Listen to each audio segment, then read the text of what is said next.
Hello there. So, here we are again with another material.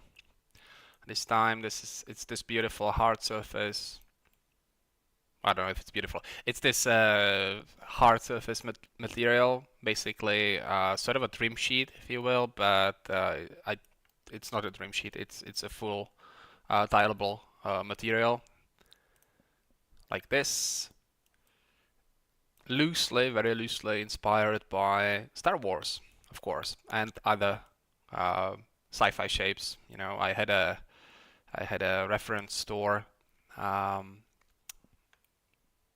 like on my hard drive. I just save some images here and there, and I had a lot of images, from different movies, different games. Essentially, your uh, generic sci-fi repository. And this is something I really like to make, not just in InstaMAT, not just for textures, but of course I'm mostly a hard surface modeler. So this is an aesthetic that is very close to my heart, I suppose. And yeah, it's not difficult. It just takes a lot of work because you have to constantly manage your shapes and your masks to be able to get like a decent result. Um, yeah, so let's get right to it. Just Mike, if you can, just let me know if everything is fine audio-wise and video-wise. And yeah, also I'm a bit tired again. Sorry about that, but that's just how it is. If you have actually a day job, right, or two, as in my case, streaming is just the last thing you do, and I listened to a few of my streams, so like re-listened to the recordings, and yeah, it's not perfect, but I'll try to do better in the future. So here we go. Anyway, so here we are in InstaMAT, as you can see. I prefer to preview such materials on a cylinder. It will give me a better sense of how the light interacts with the surfaces, right? Like we get these highlights, and you can tell better what your roughness map is and what your colors are. Um, in general, in InstaMAT, I find it difficult to fine-tune colors.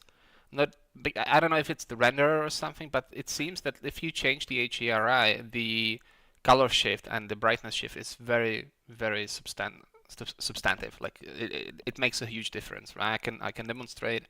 Let's pick something that looks like I'm using this one, which is the out abandoned railway. I think it's from HDR Haven. Uh, but yeah, if let's say you wanted something fairly neutral like the studio, it seems like it's just white lights. Yeah. But if I do this, you can see that the highlights are really, really strong, and so like this is actually not that useful for me. And I even have the automatic exposure turned on, which leaves us with 1.5 exposure. If you go to 1, it's going to look fairly dark. If you go to 2, it's going to blow out, right? So it's like it's really difficult to do that. I think it's the AMD render that just like affects the colors quite a bit for the real-time engine anyway. So yeah, I just like for anything I'm working on, I try to stick to one HDRI as sort of a neutral HDR, or at least one I understand, like how it reacts, and yeah, and I try to stick to that. So yeah, like you see right now, like we are actually kind of exposing the model quite a bit. It's like adding 2 points of exposure, 2 steps of exposure, and it seems just about right. Yeah, and that's because I actually created this model or this texture using this HDRI. I know that the devs are working on a like on an option where you can import your own HDRI, and also there will be improvements to the renderer, such as real-time shadows and like ray traced real-time shadows and stuff like that, which is going to help immensely. Right now, like I'm working on a material that might be used in Blender in cycles, right? But it might also be used in something like Unreal. Yeah, and like there might be quite a bit of difference in terms of the colors and yeah, mostly the colors, right? And so like that's one thing I actually like dislike a little bit about InstaMAT because the previews can be fairly inaccurate. I feel like when I'm working with Substance Painter or even Substance Designer, I get like more accurate previews. But maybe it's just like that I'm so used to it, the other way. Anyhow, let's not talk about that anymore. Let's get to the graph. Okay, let me switch everything up. Also, there is a bug currently in InstaMAT related to or connected to setting an explicit opacity output. So I have opacity for these, but I'm not using it for this preview because if I do that, let me show you. If I do that, you see like I get opacity here. It doesn't change much in terms of the visual, but they start getting these weird like transparency clipping issues, and also it starts messing up the camera. You could see that I couldn't really like focus on the center of my model when I'm holding Alt and like moving around.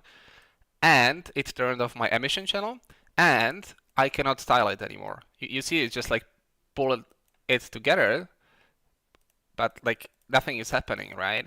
So what I'm actually gonna be using is this preview as 3D material, and that works just fine, except we don't get opacity here. But since this is just a very small detail, in fact, it doesn't even have to be there, right? Like it could be black. It could be black, perfectly fine.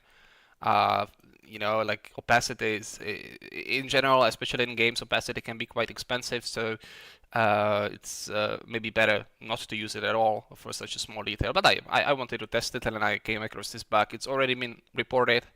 Uh, I hope they are going to fix it for the next release. All right, so for the general overview, it's actually I did not split this into multiple materials, right? Like it's not like if you remember the previous Corten steel material, I had like a base metal and then like the rust on top. Here it's mostly the same material except for this metal, which I'm masking out as I go. It's a more, let's say, complicated approach in a way, but it gives me a bit more of a fine control because I wanted to add like a sort of a frosty, snowy cover, but only in the middle, and I wanted to be able to control the yeah so the metallicity values and the roughness values and the colors for each of those separate parts of the material. So separately, that's what I meant to say. So I'm sort of doing it at the same time. Yeah, and it's actually like not a difficult process to create something like this. It's just a lot of work. So you can choose anything. I think I started with this one, this little element, and I wasn't even. I actually started doing this while I was like babysitting a dog, and I didn't really have any time, or especially I couldn't really focus because the dog was annoying me all the time. And so I just started messing around, like creating decals or like alpha stamps, right? And I realized, okay, I have enough of them that maybe I could make it into uh, a material. And then a couple of days later, I had something like this. So yeah.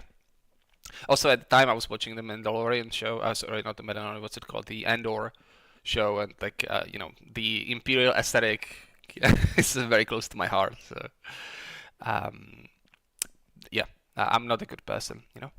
Anyway, so I guess for these kinds of shapes, shape generator is your best friend. Yeah, shape generators, bevels, and curves will help you create all sorts of these like little details, little transitions, little insets here and there. So that's mostly what I used. For example, for something like this, you need to create a bevel and then like adjust the curvature essentially by using a curves node.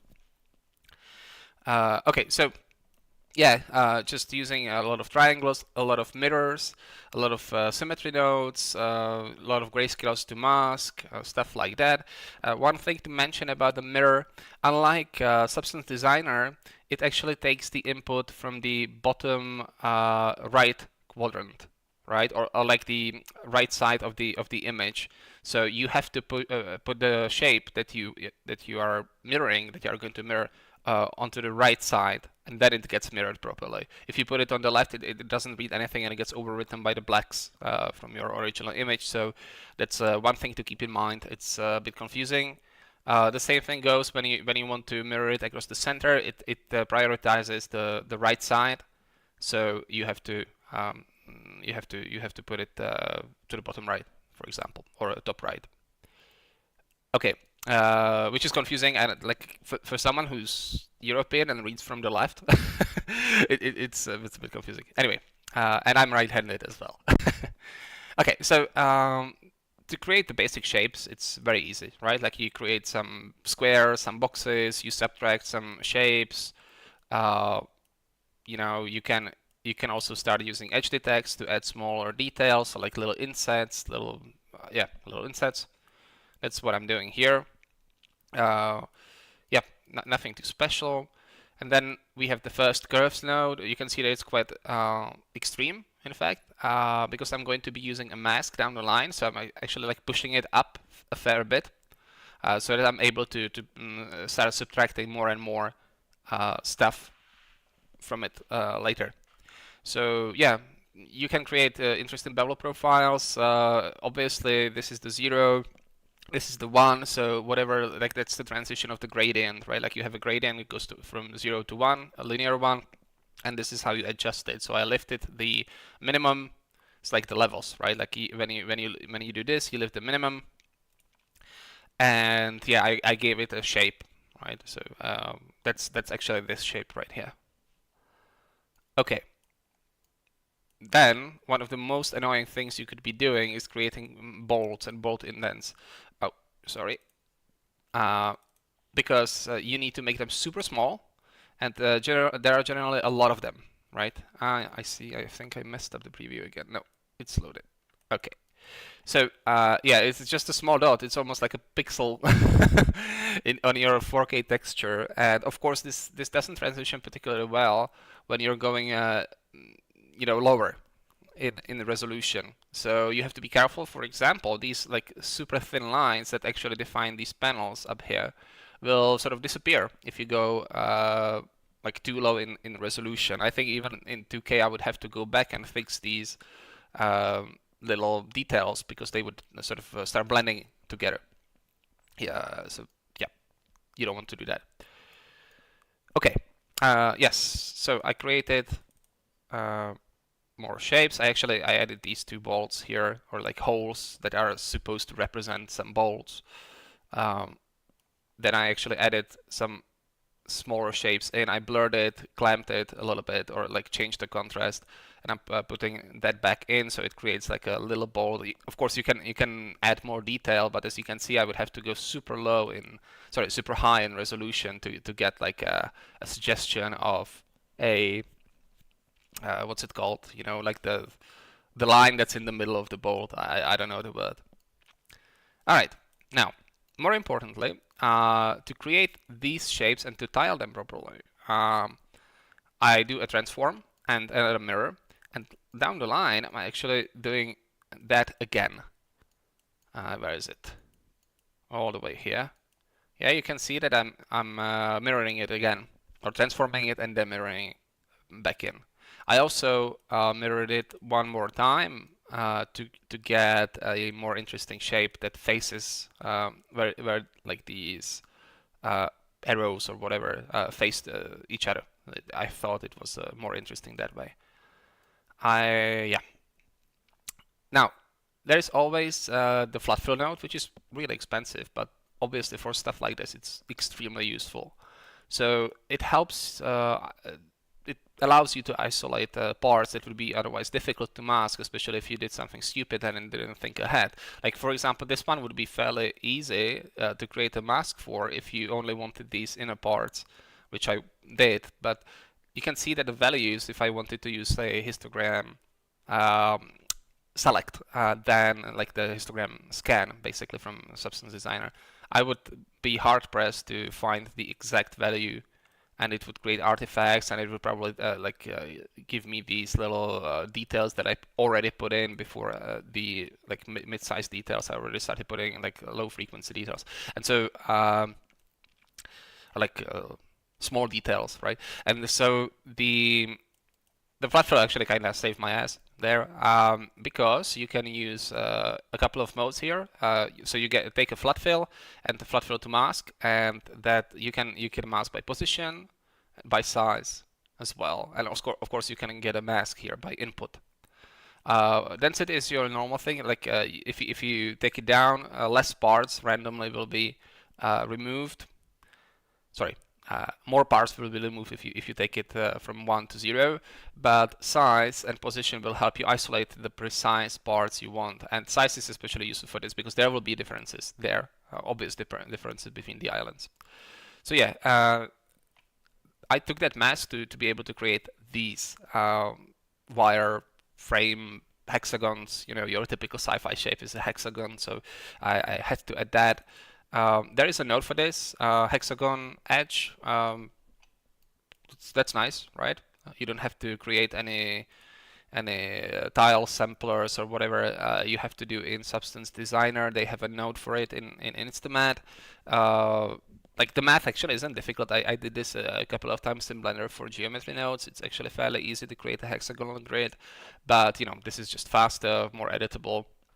So we are taking that, we are scaling it down quite a bit, and then blending it in with the mask we created with the flat fill.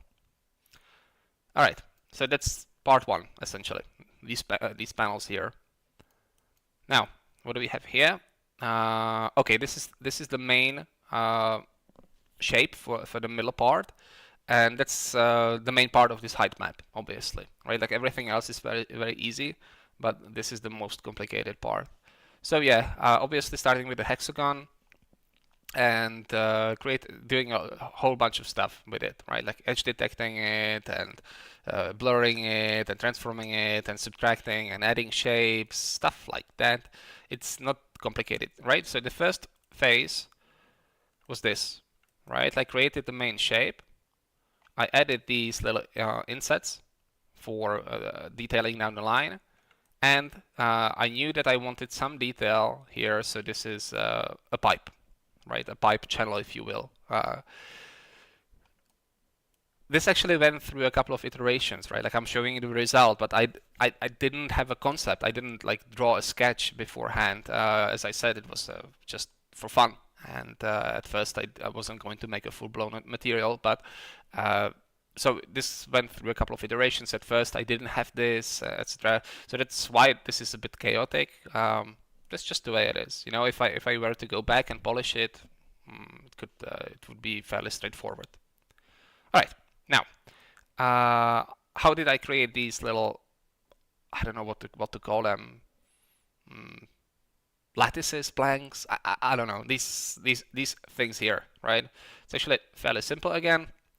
I took a box and sorry, I took a trapezoid. Trapezoid is this shape where you can yeah, it's this shape. You can actually adjust the height and the width and all that, so that's a very useful sci-fi shape. I just removed some of the stroke width to get this. Then I symmetrized it, and I used the tile scatter to create one single line of these shapes, and mirrored it, because everything in this material is kind of mirrored, right?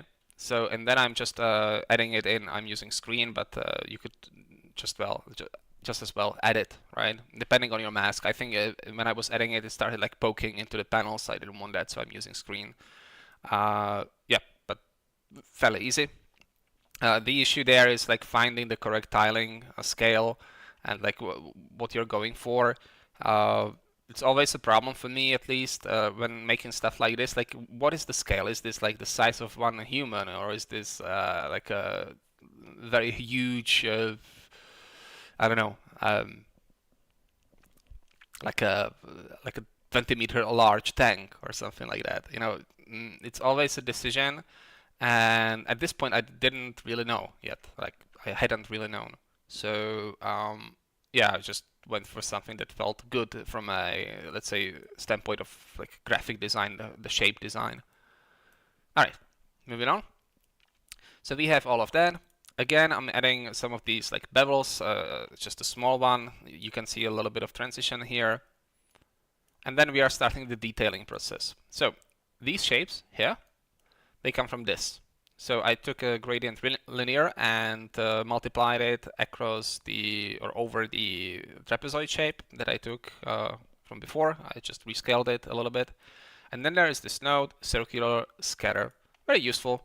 It does what it says, you know, like it scatters a shape in circular pattern, in a circular pattern, and it's yeah, it's a joy to work with. It has all these settings, so it's pretty powerful.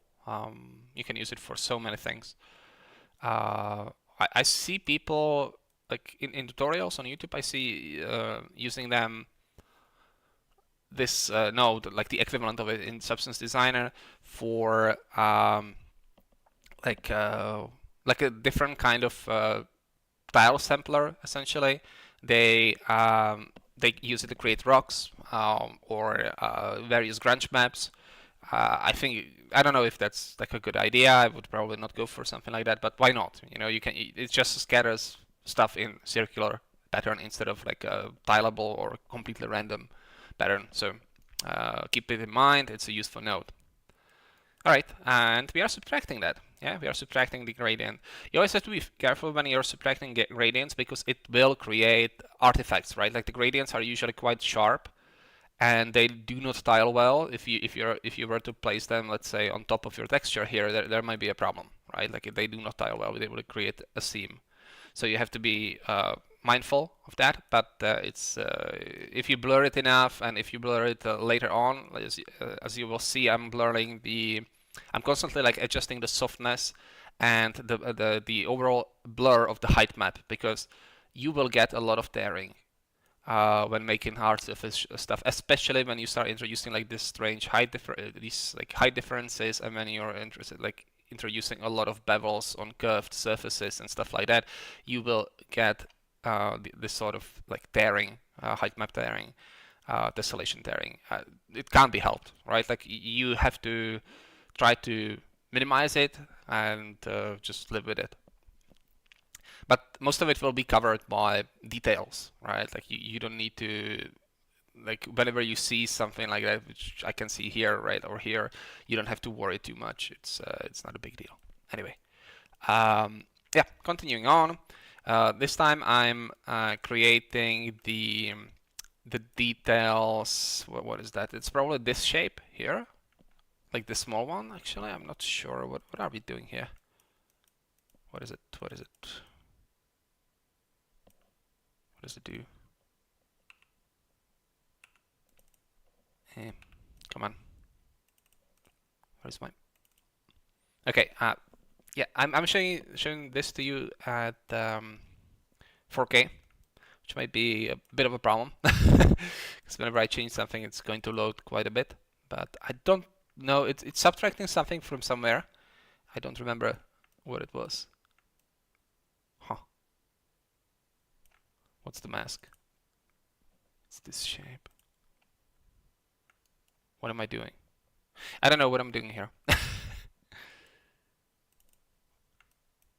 Oh, yeah, I know. It's just adding a bit of a detail here. There is actually a hole because I knew I was going to use like ambient occlusion mask to fill it with ice, essentially. That's it. It's a real small detail. It could completely be forgotten, right? I actually can turn off the frost for the most part. I haven't fully parameterized this yet, but now you will be able to see it. It's like sloping inwards a little more at the end. So that's this detail. Like I said, it's I wasn't really like planning too much or anything, which is often the case with me. I like tend to just go and start creating, concepting, and then maybe like think about stuff to improve. Anyway, moving on. These are the pipes. Just a gradient symmetric to create a pipe shape. And then I have this custom node. I think I have shown this a couple of times before.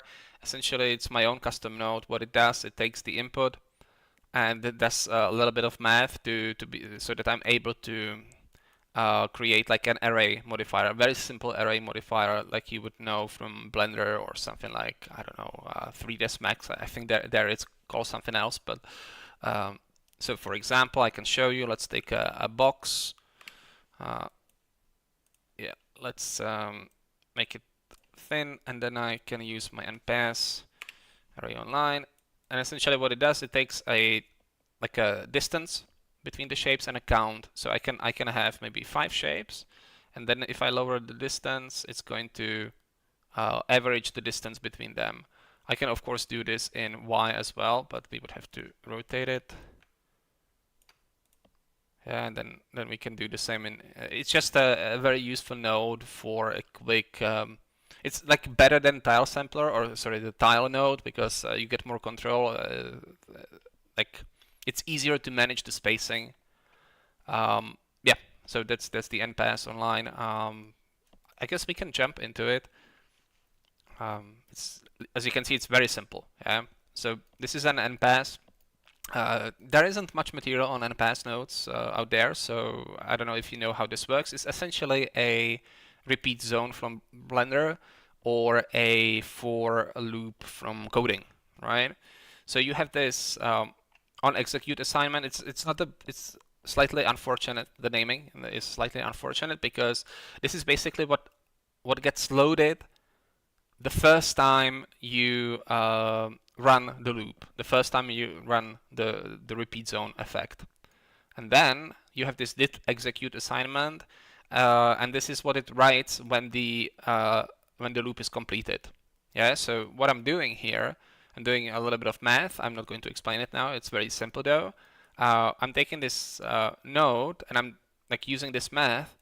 I'm just transforming it, and then I'm adding it to the result of the previous operation. So I start with the black image, and then I just keep pasting in. Essentially, for each loop, I paste in the transform, and then like before the next repeat operation happens, before the next iteration happens, I'm rescaling the shape so that it fits, right? So I'm just taking the input, scaling it the first time, and then based on that, I'm rescaling it again so that I get the proper proportions for the next loop. And this is the output, right? So depending on how many times I run this, I get the amount of inputs, the outputs here.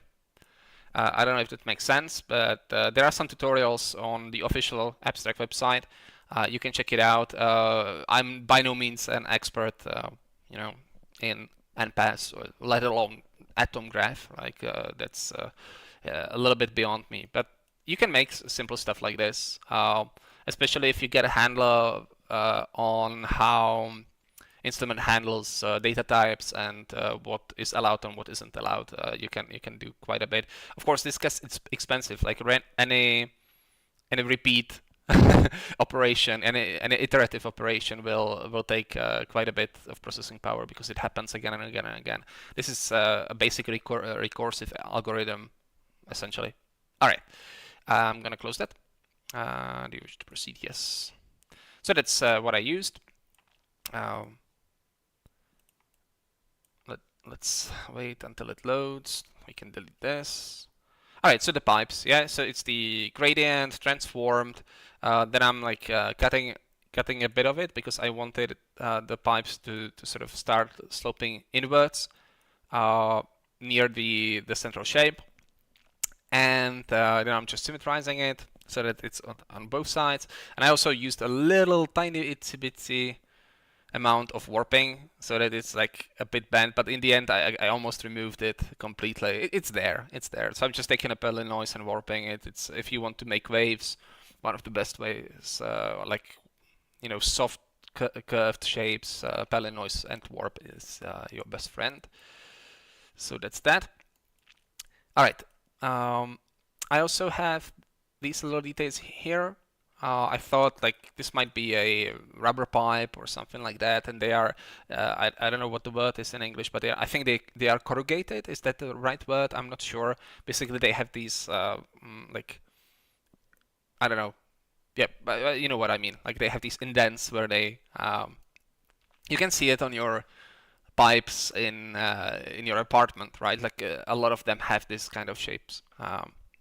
All right, so that's just the inspiration I had. Actually, not very. I guess not. It's not that sci-fi or that not that Star Wars, but you know, such a small detail. Who cares? So yeah, I'm just blending it in. I'm using a maximum.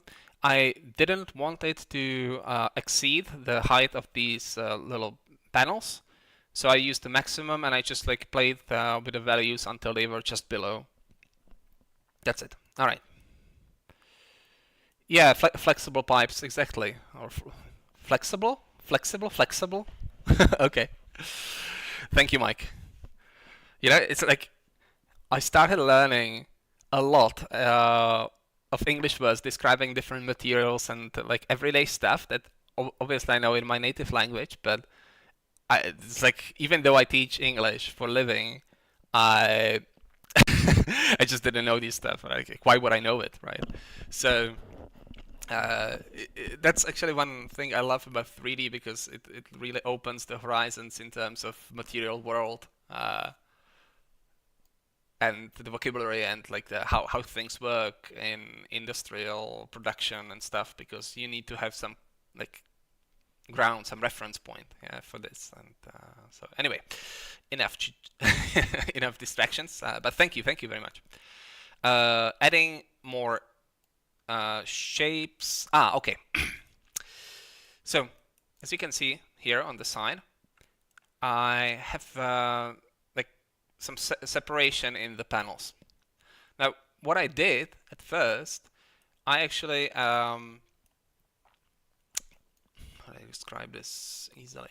Well, I thought about maybe like creating these insets manually, maybe creating 3 different masks, but then it dawned on me that all I need to do is sort of subtract the shapes I want, and then I just detect the everything I needed, right? So that's what I'm doing. Like I'm subtracting a few shapes so that I get something like this, and you can already see the panels in there, and I'm edge detecting it, blurring it, mirroring it, blending it in. And here we go. We have some shapes. So not difficult at all. You can go like you can go bananas with this. Like you can. There is a person. What's his name? I always forget. One is Jonas or Johannes Rowan. I think he's Swedish or Danish. And he did a few tutorials on his YouTube and also on NVIDIA's YouTube. And also he those are paid courses. You have to pay for them. He has a lot of assets and courses like this on his ArtStation. I can definitely recommend it. It's he does like 6 straight hours of just hard surface modeling in in Substance Designer, and so this is the stuff he does. And also Daniel Tiger, I think he's German, so Tiger. He he has a TIE Fighter tutorial with this kind of modeling, also amazing. Something that's not yet possible in InstaMAT because we don't have watertight displacement, but that's fine. Yeah. For now, we can do stuff like this. Anyway, back to the material. What was I talking about?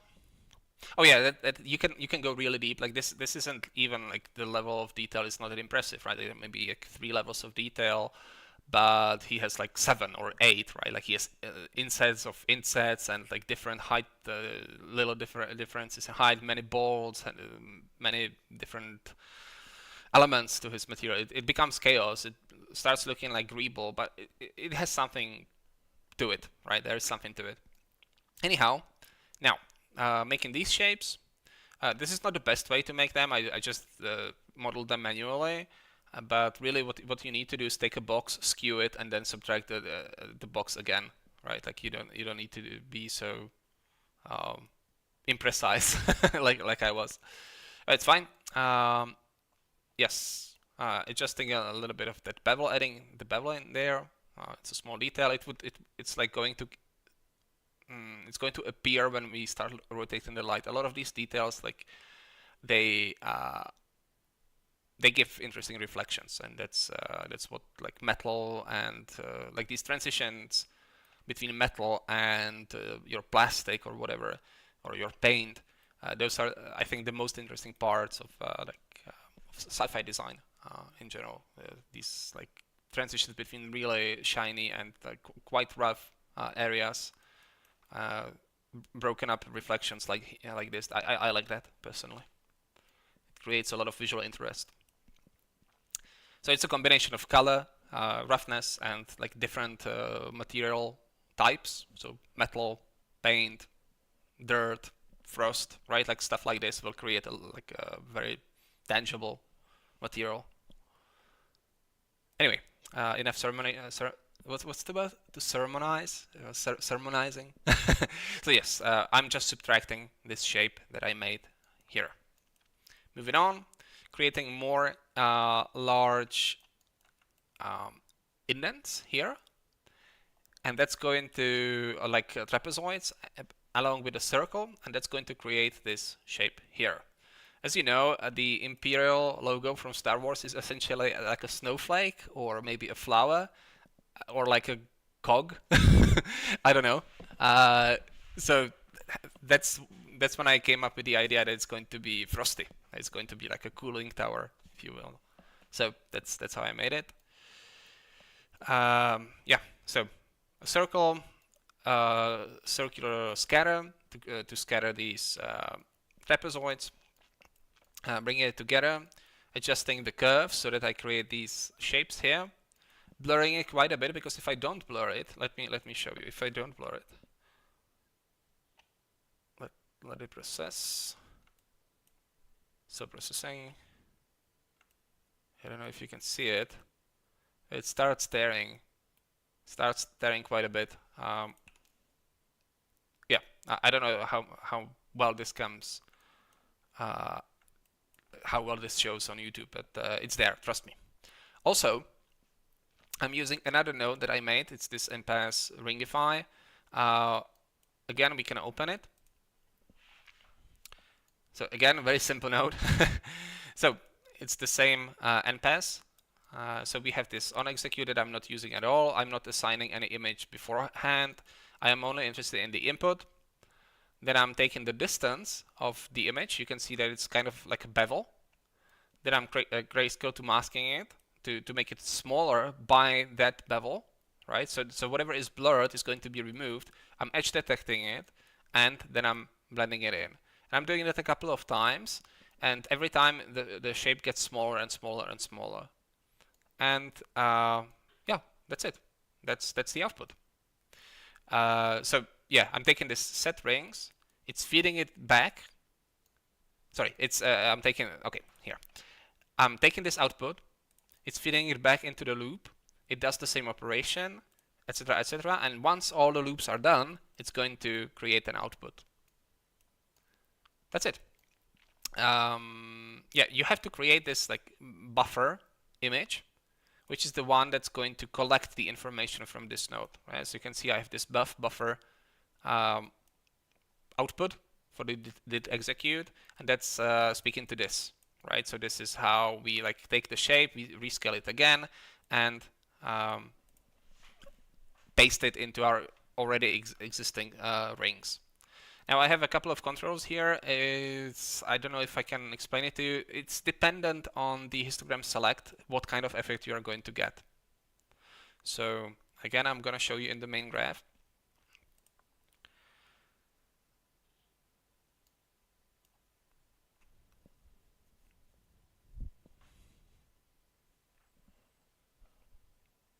All right, let's take something like this, maybe.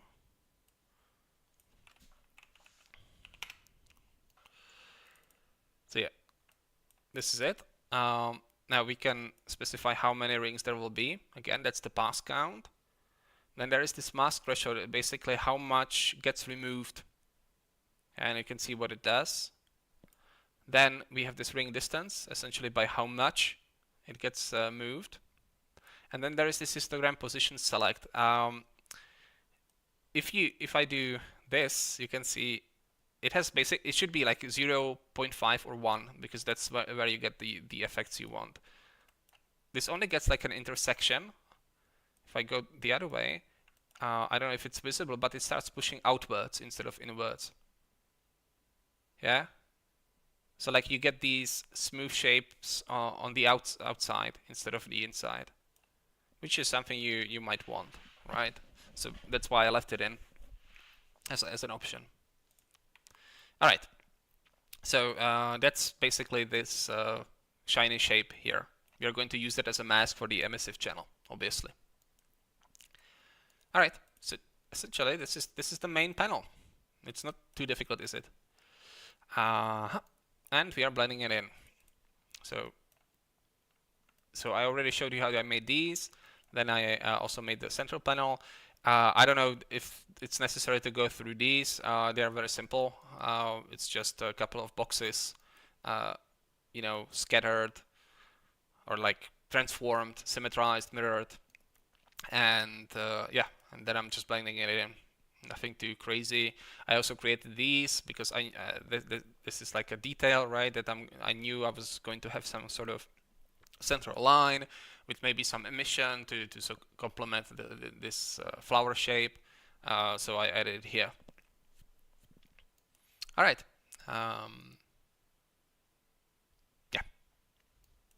If you have any questions, Mike, or hopefully someone in the future will see this and maybe they have some questions, don't hesitate to ask now in the chat or in the comments in the future, as usual. All right, moving on. Right, so I'm just at this point I was fairly like certain that these are the shapes I'm going to be using, and then what was left? Well, just a lot of detailing and like the actual material creation, color types of material, kinds of material, all that.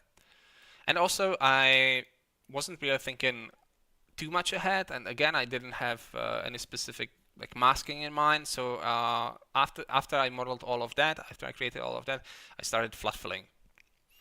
All right, perfect, Mike. Yeah, flat fill to mask, again by size, so that I could isolate these new shapes better, right? Like instead of trying to like pull something from the mask here, I just decided to like maybe have a heavier graph, but more comfortable in terms of like building it. All right. So yeah, I'm isolating these so that I can create this bulging, right? You can see I'm just actually gonna change the shape. So Control T, and there we have the quad high. Yeah. So if I look from the side, you can see that there is quite a bit of height difference on this shape, and it's sort of bulging outwards. All this is a gradient radial this time. So I have a gradient radial, and I'm just I think multiplying it in. Yeah. So I get it's like pushing these sides down and keeping the whites up. It took quite a bit of fine tuning. Of course, I'm using curves to give it a shape I wanted, etc., etc., etc. And I'm just limiting it to this middle part, right? Hence the flat fill. I wanted that shape. Okay. Now this detail. It's just two gradients, symmetric, mirrored, and then I just subtracted a few stripes. Okay. Oh, so I also sort of I changed the height on this a little bit more, but I'm not using that. I think if I turn it on, you'll see what it does. Yeah, you can see that it's like more inset, but I didn't like it. It started like losing that nice transition of the light across the surface, the reflections. All right. This right here is probably just this part, just this little indent. Again, gradient symmetric, transformed, and put into place using a mirror. You can see that it's very easy. All right, moving on. What is this? What is this? Oh yeah, that's the gradient. We talked about that. Uh, these shapes here. So again, just a circular scatter, I think. No, actually, I created this using a mask. Yeah, I took the original circle and then subtracted uh, some shapes from it, so that it's based on the shape of this hexagon slash circle. So it gives me this kind of shape. I blur it a little bit because it felt a little, too harsh for what it was, and I just subtracted a little bit of it. I actually don't like this detail too much, but it was missing something, so I added it. Could be anything else, of course. All right, next up. Oh yeah, these are the top panels. Again, the shapes are super simple. It's a box, it's a capsule using my array online node, and I'm placing a few bolts. There's nothing too difficult about it. What was a bit more difficult was isolating these insides here, because I knew I wanted at least some of them to be metallic, right? So for that, I had to create a couple of flat fills and flat fills to mask, and figure out how to blend them together. Yeah, I don't know if it's worth like talking about, because it's just the same principle over and over again. I just had to figure out what the settings were, you know. So nothing too special. Yeah, creating this little plate here, adding the indents here. Easy. Now, the bolts. The bolts are pretty crazy to make. In essence, it's very easy, right? Like it's just a circle with another circle inside, as before, just like before. But then you have to put them in place, and then you have to mirror them. So it's really annoying. Yeah, for that, so I used a lot of transforms, a lot of blends, and in the end, I'm channel composing it so that I get this and this simultaneously, so that I don't have to do this twice. And yeah, then I'm like blurring it slightly and mirroring it. So I created the right side, all of the bolts on the right side, then I just mirror it to the other side. Then I'm channel splitting so that I get the like the insides and the outsides, or the other way, the part that goes in and the part that gets added, and I'm just blending it in using a subtract and maximum or add. Yep. So that's how we get these bolts. Again, you can be as detailed as you want. There is actually a preset for bolt in InstaMAT by default. You can get this bolt hexagon. Oops. And you have all sorts of presets here. You can create a screw. You can create the nut only, and yeah, what's it going to look? It's pretty powerful. You don't need to think about making your own. People sell this for money. We get this for free of charge from InstaMAT right away, which is excellent. Okay. Yeah. What else is going on here? Oh, we are slowly getting ready to start the coloring process. One last thing, I had to start thinking about what was going to be metallic and how I'm going to separate it. So my approach this time was to slowly rebuild the metallic mask, because I wanted to be able to change it down the line again. So yeah, I'm like pulling a lot of masks from before and adding them and subtracting them. That's all this is. So again, like I started with a histogram select to really like isolate only the parts I really wanted to be metallic. In fact, this little part here is metallic underneath, but no one cares. And then I'm creating more masks and masks and masks and masks. So if I actually wanted to like remove some of the metallicity, I can simply turn off one of these blends. So that's why I did what I did. Okay. Like the first mask for the metallicity is this. Once it loads, it's just this, right? It's just the shapes we had from before blended in.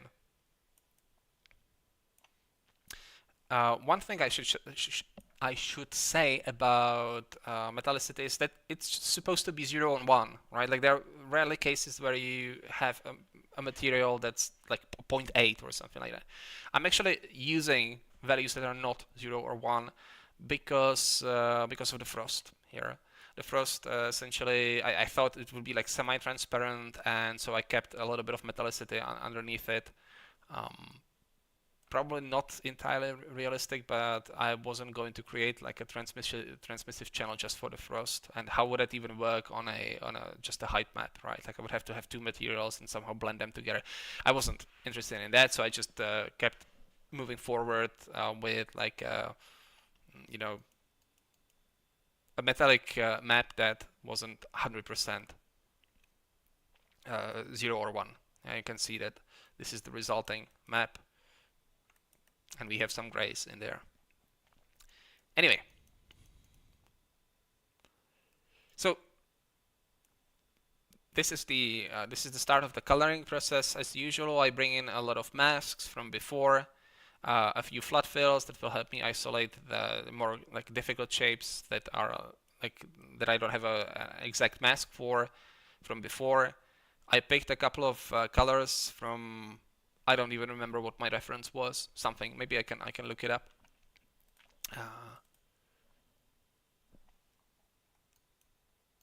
Oh yeah, I just went on ArtStation and like looked at some of my favorite artists and what they were making, just to get a sense of like what the values could be and what the normal map should look like, etc., etc. And yeah, this is what I came up with. So it wasn't really like a color reference that I just picked. I had an idea in my mind, in my head, and that's what I used. Anyhow, yeah. So again, this was a bit of a like process that I wasn't sure about. I had a lot more blends here. I used a lot of different masks, tried a lot of different combinations, and in the end, I settled on this. I think it has a nice contrast and overall like distribution of materials. A little bit of metallicity here and there to break up the like the large panels that are only like diffuse, not metallic. That's that. Nothing too special. I don't really know what to talk about here. That's fine. Then I started using this eroded moisture recently. I think it's a very useful grunge. It's not like nothing special, right? It's just like a heavily warped, directionally warped spots grunge or something like that. But if you really like crank up the values, you will get very interesting shapes that are good for like your general color variation. I don't know how much you can see. Actually, the roughness details probably like overpower it, but there is some color variation there, and this is what we are using it for. Again, the usual suspects, guided HSLs, something that pushes the colors into something less saturated and brighter and more saturated and darker. I usually do these operations like with the same mask because it makes sense. Like perceptually, it's like when something gets more saturated and at the same time darker, it fits, right? It's like the subtractive what's it called, color grading in DaVinci Resolve, for example. It's the same principle. Anyway, yeah, I'm blending it in with a little bit of mask to break it up, again, to add more variation. Okay, I'm gonna take a sip of my tea as usual before I lose my voice. Turn on the lights.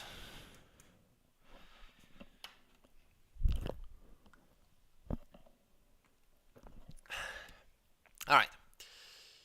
So that's just the main distribution for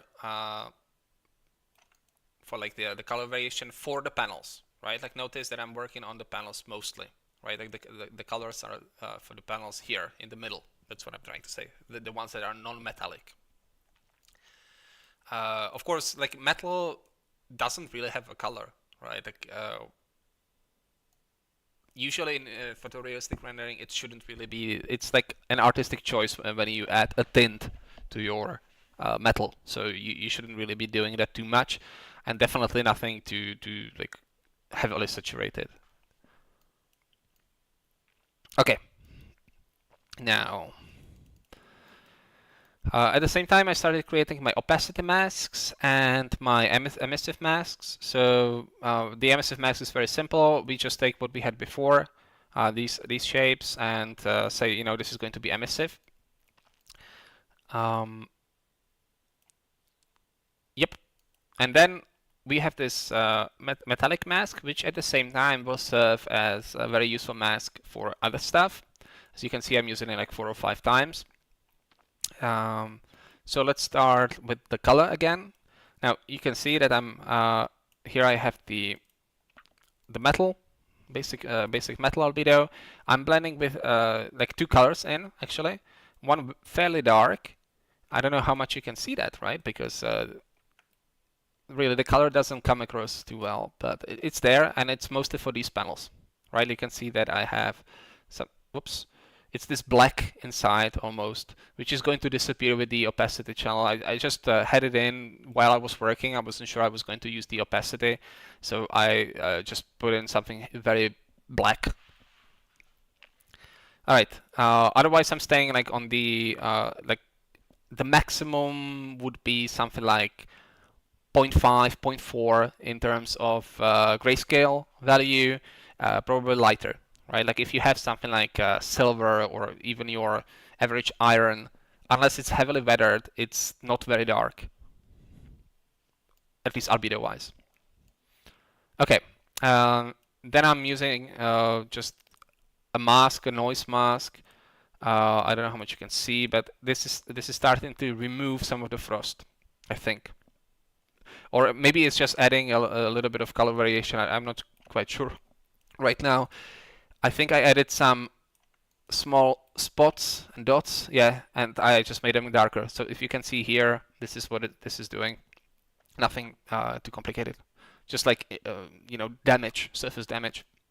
And I wanted it to be visible from afar, or more from afar, and so from further away. And so I added a bit of color. It's like, again, baking in lighting, but what can you do? Okay. Now, the frost mask. That was a bit of a headache. Like, it's not that complicated in terms of the number of nodes. The amount of nodes is not that bad, but the masking was kind of crazy. And also getting a good-looking frost. I don't even know if this is good-looking, right? But it's difficult. It's basically noise. But at the same, it's rough and at the same time reflective, and it's supposed to be like semi-transparent, but not really, depending on like how like what kind of frost it is, etc., etc. So this is your like generic noise that's supposed to be frost. Okay, now moving in. Yeah, so I have a lot of noises. This time it's mostly fractal sum noises, clouds heavy, fractal sum, clouds heavy, grain noise, this moisture splash, which is going to be used to create like frozen speckles in there. I don't know if we can find something that shows it very well. It's just all blended together, right? Like it's not that distinctive or differentiated. Okay. Yeah, I don't know how much I can say about this. It's mostly a lot of noises blended together.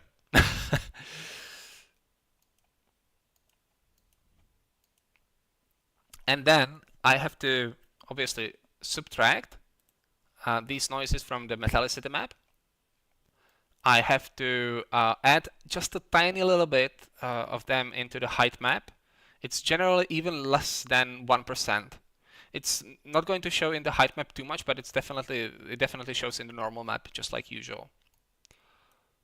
And I of course have to do something about the color. In this case, it's mostly just this slightly off white blue, right? Like it's blue and it's just saturated by like, I don't know, 2%, and that gives me a little bit of like a bluish greenish tint when the light moves across it, but I wouldn't color it any more than that unless you're going for something very stylized. You can see a little bit of it. I don't know how much it shows on YouTube. Like from afar, it gets that like greenish tint. I like that. And it colors the metal a little bit too. So again, an artistic choice. And of course, we have to add that into the roughness as well, right? Like it's going to be, in general, it's going to be fairly rough, especially in contrast with the metal that's not that rough. Like again, I would say that the roughness for metal, unless it's covered with dirt or some paint or something like that, should be fairly low, like 0.3, 0.35, something like that. All right, then to bring all of this together, I have this crazy setup. It's essentially like your general frost mask. I blurred it quite a bit because I wanted to have a little bit of like leaks around the frost would be like spreading away from the metallic parts and from the pipes.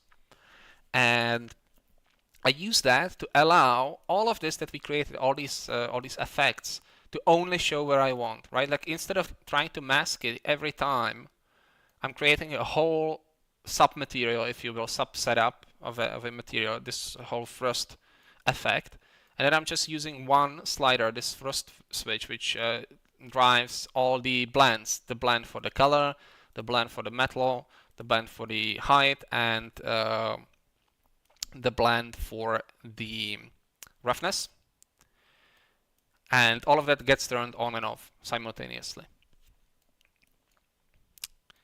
Right. The roughness, again, I started with a couple of colors. Used this time I'm not using too many noises for the roughness because again it's more like a hard surface material. So I just wanted to get some really nice like transitions on the reflections again. If you look at the viewport, you can see how these like little grungy bits reveal and hide parts of the panel. That's what I wanted. It's a very common effect. You see that all the time, right? Like people exaggerate the roughness differences to give a nice visual interest to their materials. That's what I did here as well. So something fairly neutral, just different materials with different values. Nothing too crazy. I'm using the metallicity map for that to give my like the base roughness value of 0.4 this time. It's quite high actually, but I think it looked good. I'm also adding a bit of edge wear. Edge wear, there is the material edge wear in InstaMAT. Material effect, sorry, material, what's it called? Material effect, material mask, I don't remember. Edge wear. Okay, there was another one. Mesh edge wear mask, and yeah. So anyway, there is an effect that you can plug after your material make and before your material finalize, or even after, if you will, and it will help you create this effect. I tend to do it myself. It's very easy. You just create height to curvature and isolate the either you can isolate the whole thing so that you get like edge wear even on the inside of the convex shapes, but I tend to use the concave parts, sorry, the convex parts to isolate my like most exposed edges, then mask it with some noises to break it up, and then I subtract it from the height map a little bit, and I also use that to change the roughness values. I usually go up, right, because it's a scratch. It's like something that goes inside the material. I tend to add roughness. I see a lot of people go actually down into the glossy values. To be honest, it doesn't really matter, right? Like it's such a small detail that it won't be visible. But my thinking here is that just like scratches, they should be rough, right? Like scratches will be like uneven surface, damaged surface, and when the light goes like over a scratch, it should be diffuse, right? Like it should spread the light in many directions instead of like giving you a very sharp mirror-like reflection that doesn't really happen. So my thinking about the edge wear is the same, but again, it's such a small thing. Most people like overdo their edge wear in my opinion, just like they overdo their like ambient occlusion dirt because it's an easy effect to get. It kind of looks good, but it's everywhere, right? Like people have it everywhere, and like everyone edge wears their hard surface models so hard, and I'm a little bit tired of that aesthetic. Anyway, sorry again, sermonizing today quite a bit. Yeah, so just the noise subtracted from this curvature map to break it up. Again, I adjusted the levels a little bit, and that gave me the edge wear. You can see that these are like the brighter parts here. Okay.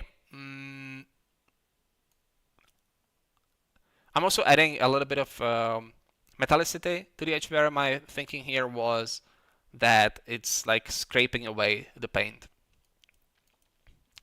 Okay, then I created this sort of like frozen steam or frozen moisture effect.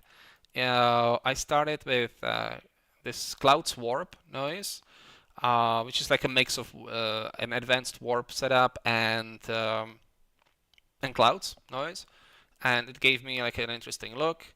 And then I slow blurred it with gradient symmetric, blurred it some more, safe transformed to get more tiling, more detail, like smaller detail. That's what I want to say. And I also used the moisture. Moisture is also a very nice, preset for a grunge. Instead of the moisture eroded, it just gives you these stains and like a dirty stains, and that's what's coming through here. I love this. Then I did some crazy stuff to if I remember. I think I used like a negation to get this. Leveled it, safe transformed it again, and I'm using that to add the roughness values to my panels here. Of course, I added scratches, not too many. Again, I see people use scratches way too much, right? Like on this part, I have maybe 3 or 4 scratches, and that already feels like too much to me, almost. But I see people like have like super small scratches all over the surface. It's like completely unrealistic. I don't know. It's like not even a cat would do that, you know? So yeah, like I have a few here, and it only shows if I come really close, and then it like gets revealed. But it should never be that prominent unless you're really going for like something that was scratched by a werewolf. Why the hell do you have so many scratches? Anyway, sorry, just again criticism. Even though I'm not that good, I just like don't like that aesthetic too much. So just a few scratches. You can see that I'm taking the masks from the scratches and all that, and I'm adding roughness because again I think scratches should be rough. Then using liquid noise. Liquid noise is an interesting noise, and if you slow blur it, actually if you really increase this intensity and the warp factor, it will give you like the artifacts you get from slow blurring something too much. Let me get a Perlin and then get a slope blur, and let's just use the same output. And if I really overdo this, maybe Perlin is not the best. Let's use clouds, for example. Yeah, now you can see you get this like a glass-like, water-like effect if you really like crank the slow blur up. And yeah, I think it's very useful. I should warn you, this is resolution dependent, so you will not get the same kind of effect if you do go lower in the resolution. You have to adjust the amount of slow blur then. So yeah, usually not very useful, but it can create an interesting noise for your roughness channels sometimes. All right, so that's the liquid noise. It's very similar. It gives you these like water-like slow blurs. Blurring it just a little bit, leveling it, and just this gives me like an overall roughness detail. So if you look at the background, it's fairly flat. There is nothing too much going on. And then I just subtract this, and it looks like some kind of steam or something like that was, uh, covered the surface of my panel. Then I added a few leaks. Luckily, we have a really good generator here. We have moisture leaks. In general, I wouldn't leave them as they are. They are usually very sharp. They look almost like some ribbons. So I tend to blur them a little bit, and I also tend to warp them quite a bit. And I always iterate them to get these small leaks, right? Then I could actually be blending them with some noise here. I could have like a fractal sum to create more differentiation there. I don't know why I don't, but whatever. And it creates again some leak-like roughness effect. I don't know how much you can see it. Maybe here you can see like a few stripes of leaks. Okay.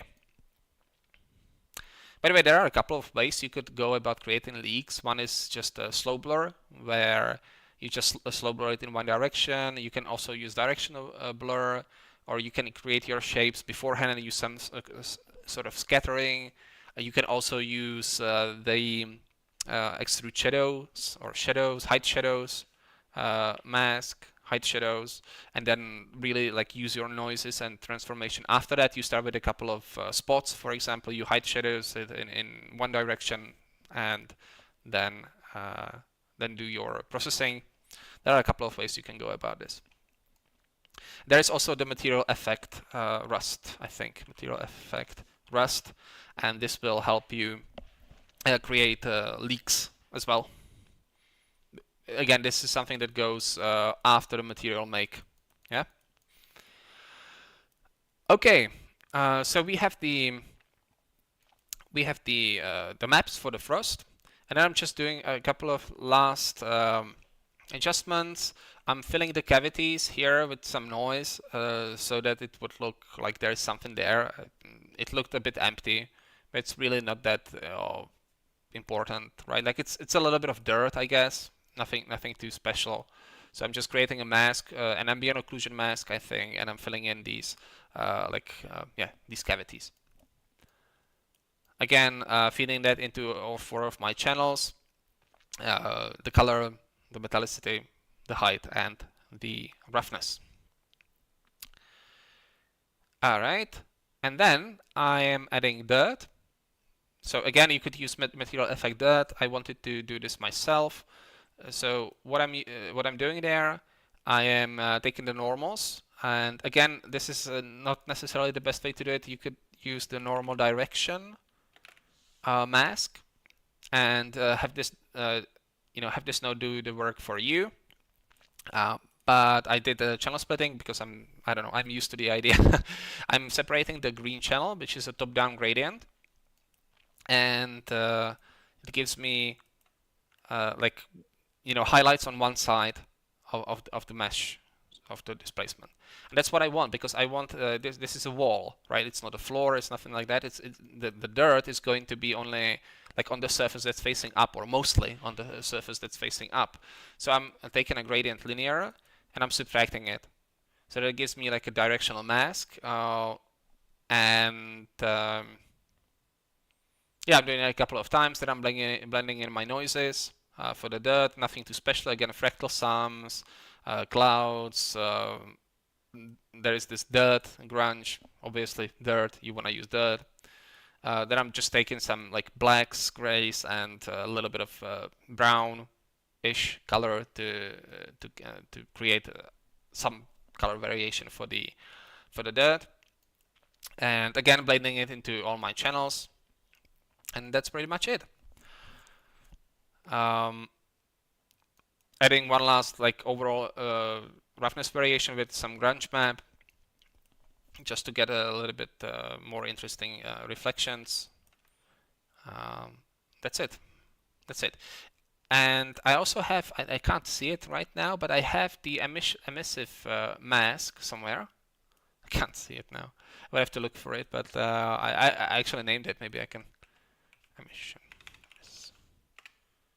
Here, yeah, I have the emissive mask, and I'm like over time I subtracted a couple of grunge maps from it so that it feels like there is some frost covering it or some dirt covering it.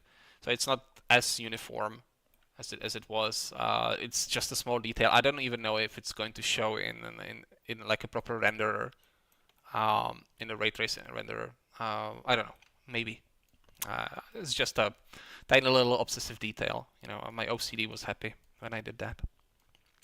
And yeah, I also took the opacity mask quite early because it's really not that complex. It's just the panels, the large ones, the metallic panels, plus the hexagonal wire. And yeah, and we want the white to say that this is going to be, what am I saying? Sorry, we are going to invert it, and that's going to give us the black where there will be transparency, right? Where the opacity will not be. So white means no transparency, black means transparency. Hope that makes sense. I didn't phrase it very well. All right, and that's the material. So like not that many interesting techniques. You know, I imagine the sand material or even the ice material and all that had a lot more interesting techniques, but this is just a very repetitive, simple process. But from time to time, I think it's very enjoyable. I wouldn't want to do this for a living, to be honest. Like it's a lot of work, and it's like not too challenging. You just have to be like transforming the shapes over and over again, and then it's like a very straightforward mask creation process for all the channels, and then you just bring it together. So you can see the graph is, you know, fairly long, but it's not the most complex thing ever. And with that, I think I'm going to stop. I made a wood material. It's not quite there yet. I think it needs a little bit of work, especially on the albedo side. But I'm going to show it to you probably by the end of the week, maybe early next week. I'm just going to give you a preview now. I also streamed it yesterday, I think, yesterday or the day before, but without commentary. So you can have a look at that, but I don't really explain anything there or really talk about my creative process too much. So that's the, let me show it to you. So that's just like your basic, oh my god, why is it so bright? Just basic raw wood material with a bit of edge wear and like, you know, wear and tear. I think I want more, I think I want it darker a little bit and maybe more contrast. I'll play with it some more, and then I'm going to show you. And yeah, that's it. I think that's also going to be it for the streams because it takes a lot of time, and obviously I don't get that many viewers, and I don't have much else to show you. So I guess I'll show you the wood, and then I'll be gone for a couple of months again because I also have to practice other tools and work on my portfolio. But thank you for watching, especially thank you, Mike. You're my loyal viewer, and hopefully you enjoyed it and there's something useful for you there. So bye bye. Have a good one.